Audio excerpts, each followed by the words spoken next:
was walking home from the grocery store on a Thursday afternoon when my neighbor, Mrs. Patterson, crossed the street to avoid passing me on the sidewalk.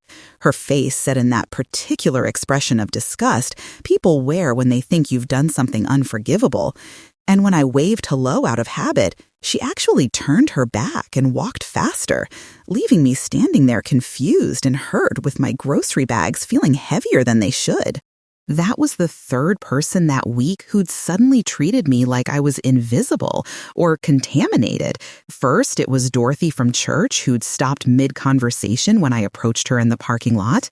Then Bill Henderson, who'd been my friend for 20 years, had canceled our standing Tuesday coffee date with a terse text saying, "I think it's better we don't see each other anymore." And now Mrs. Patterson was literally crossing the street to avoid me. I stood there on the sidewalk trying to understand what I'd possibly done to make my entire neighborhood turn against me in the span of a week. And it wasn't until my neighbor, Miss Geneva, came rushing over with concern in her eyes and said, "Anne, honey, I need to tell you what people are saying because it's not right and you need to know," that I learned someone had been spreading a lie so vicious, so calculated, and so specific that nearly everyone on my street believed I'd done something terrible.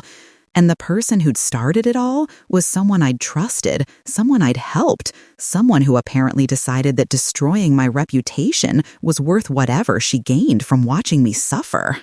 My name is Anne Williams, and I'm 72 years old. I've lived on Magnolia Street in Charleston, South Carolina for 48 years, raised my children here, buried my husband from the church down the street, and built a life in this community that I thought was unshakable. I'd always been active in the neighborhood, organizing the annual block party, helping elderly neighbors with errands, volunteering at the community center. I knew everyone on my street, had friendships going back decades, had built a reputation as someone reliable, kind, and trustworthy. Or at least I thought I had. Now, standing on the sidewalk with Miss Geneva looking at me with pity in her eyes, I was learning that reputation could be destroyed in a matter of days. "Anne, people are saying terrible things about you," Geneva said, her voice low and urgent. "I didn't believe it for a second, but others have, and it's spreading fast." "What are they saying?" Geneva looked uncomfortable. "They're saying you stole money from the church building fund. They're saying you had access to the account as a volunteer coordinator and that you took over $15,000. I felt the world tilt. "What? That's insane. I would never. Geneva, I've never even had access to the church accounts. I helped organize fundraisers, but I never handled money directly." "I know that, but someone's been telling people you did. And they have details, Anne, specific amounts, specific dates. It sounds convincing." "Who's saying this?" Geneva hesitated. "It started with Carol Hendricks. She's been telling everyone she discovered the discrepancy while reviewing church records. She said she didn't want to believe it, but the evidence was clear." Carol Hendricks, my neighbor 4 houses down, a woman I'd known for 15 years, had invited to countless dinners, had helped when her mother was sick. "Carol is lying," I said flatly. "I never had access to church funds. This is completely fabricated." "I believe you, but Anne, she's convincing. She's shown people bank statements, spreadsheets. She's crying when she talks about it, saying how heartbroken she is to expose someone she considered a friend." If you've ever had someone systematically destroy your reputation with calculated lies, someone who knows exactly how to make those lies believable, you know the particular horror I felt. It's not just the lie itself, it's the performance around it, the false grief, the manufactured evidence.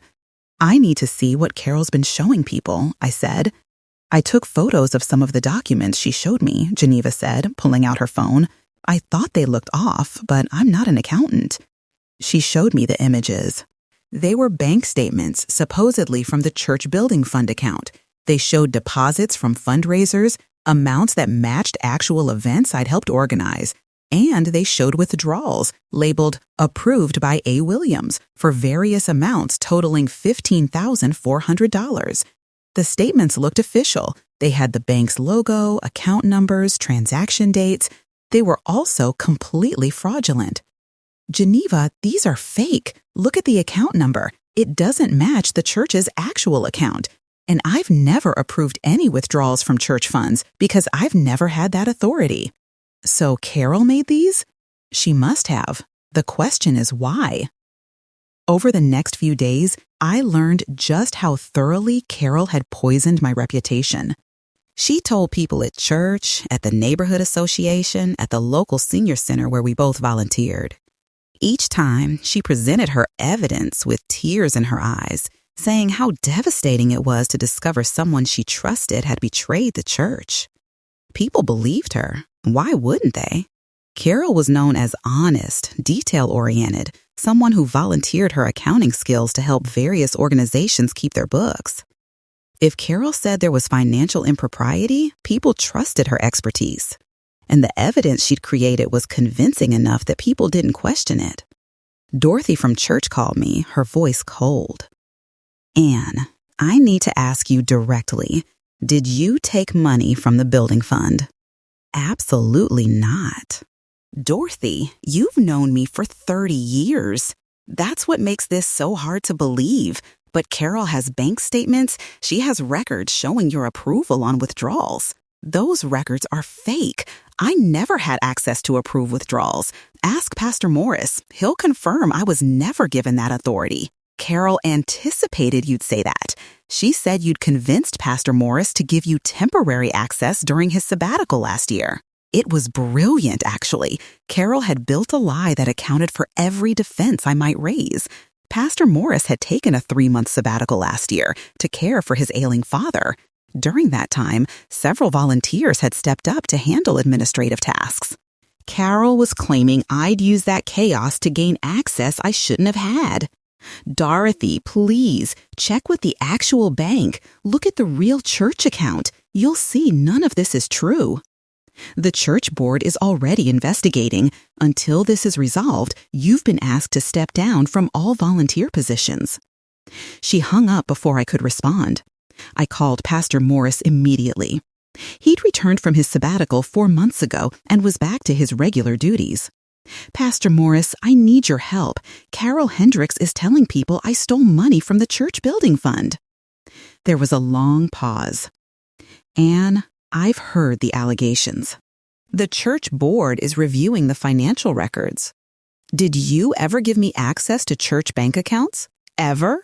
No, you helped organize fundraisers, but you never had access to accounts or approval authority for withdrawals. Then please tell people that. Carol is showing fake bank statements claiming I approved withdrawals. Anne, I understand you're upset, but I can't make accusations against Carol without evidence. The board is investigating thoroughly. If these allegations are false, that will become clear. If they're false, Pastor, you know me. You know I would never steal from the church. I want to believe that, but Carol has been very convincing, and she has documentation. The board has to take this seriously. Even Pastor Morris, who'd known me for decades, wasn't willing to defend me outright. Carol's performance had been that good. I spent that night unable to sleep, trying to understand why Carol would do this. What did she gain from destroying my reputation? The next morning, I started investigating. I went to the bank that supposedly held the church account, First Charleston Bank, according to Carol's fake statements. I brought the photos Geneva had taken. The bank manager, a woman named Patricia Johnson, reviewed the statements and frowned. Mrs. Williams, these aren't our statements. The formatting is wrong. The account number doesn't match our system, and we don't use this type of transaction coding. So they're fake? Definitely. Someone created these using a template, but they're not authentic bank documents. Can you give me a letter confirming that? Something I can show people. Of course. I'll also note that when I check our actual records, I don't see any account matching the one shown here. These are completely fabricated. Armed with the bank manager's letter, I went to the church board meeting that evening. The board was reviewing the allegations against me. I presented Patricia Johnson's letter. The bank confirms that the statements Carol has been showing people are fake. They're not real bank documents. Carol fabricated them. The board chairman, a man named Robert Chen, reviewed the letter carefully. This is serious, Anne, but we still need to understand why Carol would fabricate documents. I don't know why, but I know she did. Those statements are fake. I never had access to church accounts, and I never stole a penny. Carol is lying. We'll need to speak with Carol, Robert said, and we'll need to verify the actual church account records to see if there are any discrepancies. The board treasurer, Margaret, pulled up the actual account on her laptop. I've been reviewing our records. There are no unauthorized withdrawals. The account balance matches our expected amounts based on fundraiser deposits and approved building expenses. If Anne had stolen $15,000, it would show in the actual account. Robert turned to me. Anne, I apologize. It appears you've been falsely accused. We'll be speaking with Carol immediately to understand why she made these allegations. But Carol wasn't at the meeting, and when Robert called her, she didn't answer. Over the next few days, I tried to reach Carol. She wouldn't answer my calls or come to the door when I knocked, but the damage was done. Even with the church board's acknowledgement that the allegations were false, people were still whispering. Some still believed Carol's story, thinking the church was covering up for me. Others were confused, not sure who to believe. My reputation was in tatters, and Carol had disappeared rather than face consequences. I hired a private investigator named James Rivera. I gave him one task: find out why Carol Hendricks fabricated evidence to destroy my reputation. There has to be a reason. James worked for 2 weeks. What he uncovered was both shocking and clarifying. Carol Hendricks had a gambling problem. She'd been going to the casino in North Charleston regularly for the past 3 years, and she'd racked up significant debt, over $40,000 in credit card debt and personal loans. 6 months ago, Carol had been made treasurer of the neighborhood association. She'd volunteered for the position, said she wanted to use her accounting skills to help the community. What she'd actually done was steal from the neighborhood association. Over 6 months, she'd embezzled nearly $18,000 from the association's account, using it to pay off gambling debts. But the neighborhood association was planning its annual financial review. Carol knew the theft would be discovered within weeks, so she'd created a plan: destroy someone else's reputation with theft allegations so dramatic that when her own theft was discovered, it would seem small by comparison. Or better yet, she could claim I'd somehow been involved in both thefts. She'd chosen me because I was visible in the community, involved in multiple organizations, and had a reputation that would make the fall more dramatic. Carol had fabricated the church theft allegations to muddy the waters before her own crime came to light. Mrs. Williams, James said, Carol was planning to blame you for her theft from the neighborhood association too. She was going to claim you'd manipulated her, that you'd pressured her into helping you steal. She was building a narrative where you were the criminal mastermind and she was your reluctant accomplice. But I had nothing to do with the neighborhood association funds. I know, but Carol was going to claim you did. She was setting you up to take the fall for her crimes. I felt sick. Carol's plan was sophisticated, cruel, and nearly worked. What stopped her? You pushed back harder than she expected. She thought you'd slink away in shame when people started avoiding you. Instead, you investigated. You got the bank letter. You went to the church board. Carol realized her plan was falling apart, so she's been lying low, trying to figure out her next move. What is her next move? She's planning to run. I've been monitoring her activities. She's been selling possessions, closing accounts. She's going to disappear before the neighborhood association discovers the theft. We need to stop her, and I need to clear my name completely. James nodded. I have evidence of everything: her gambling, the embezzlement, the fake documents she created. But we need to expose this publicly. If Carol runs, people will think she was fleeing because she couldn't face you, not because she's the actual criminal. I thought carefully about how to handle this. I could turn everything over to the police and let them handle it, but that wouldn't necessarily clear my name in the court of public opinion. I needed something more direct, more public, more undeniable. The neighborhood association meeting was scheduled for the following Tuesday. It was held at the community center, and typically about 50 residents attended. I asked Robert Chen, the church board chairman, to attend. I asked Patricia Johnson from the bank to come. I asked James Rivera to present his findings. And I made sure the neighborhood association president, Tom Henderson, knew there would be important revelations about the association's finances. I didn't tell anyone specifically what would be revealed. I just said it was urgent and involved financial impropriety. Carol showed up to the meeting. She looked nervous, but she was there, probably thinking she could still control the narrative if she faced people directly. When it was time for the treasurer's report, Tom Henderson stood up. Before Carol presents for report, we have some matters to address. Ann Williams has information relevant to the association's finances. Ann? I stood up, my hands shaking slightly, but my voice steady. Thank you, Tom. Many of you know that 2 weeks ago, accusations were made against me.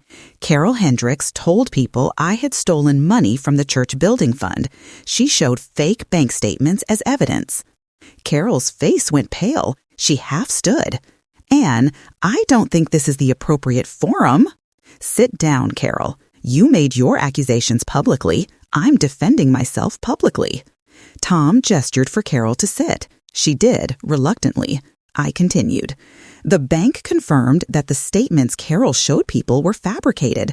The church board confirmed that no money is missing from their accounts and that I never had access to approve withdrawals. Carol lied. But the question is, why?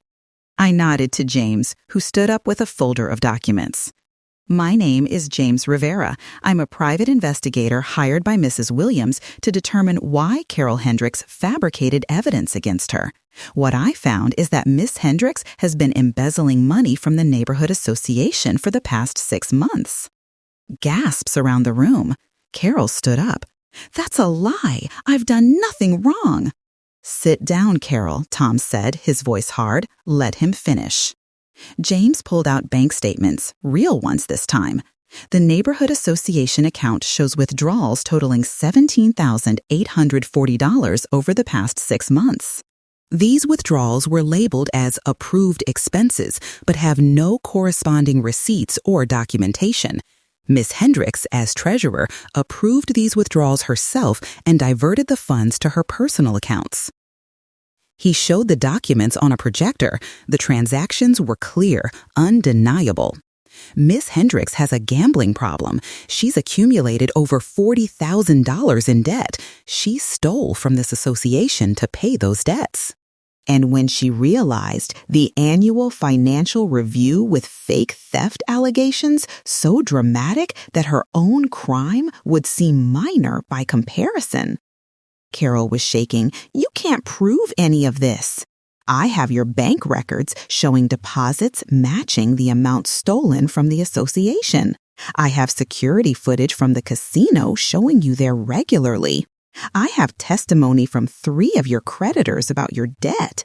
Carol, I can prove all of this. Patricia Johnson stood up. I'm the manager at First Charleston Bank. I can confirm that the documents Carol created supposedly showing Mrs. Williams stealing from the church are fraudulent. They're not authentic bank statements. Carol fabricated them. Robert Chen stood up. I'm the chairman of the church board. We investigated Carol's allegations thoroughly. No money is missing from the church. Ann Williams never had access to church accounts. Carol lied about everything. The room was silent, except for Carol's ragged breathing. Why, Carol? I asked quietly. Why try to destroy my reputation? What did I ever do to you? Carol looked at me with hatred in her eyes. You have everything. Everyone loves you. Perfect Anne with her perfect reputation. I wanted to take that away from you. I wanted you to know what it feels like to have people turn on you. So you're admitting it? Tom asked. You stole from the association and framed Anne? Carol seemed to realize what she'd just said. I need to go. She grabbed her purse and headed for the door, but Tom blocked her way.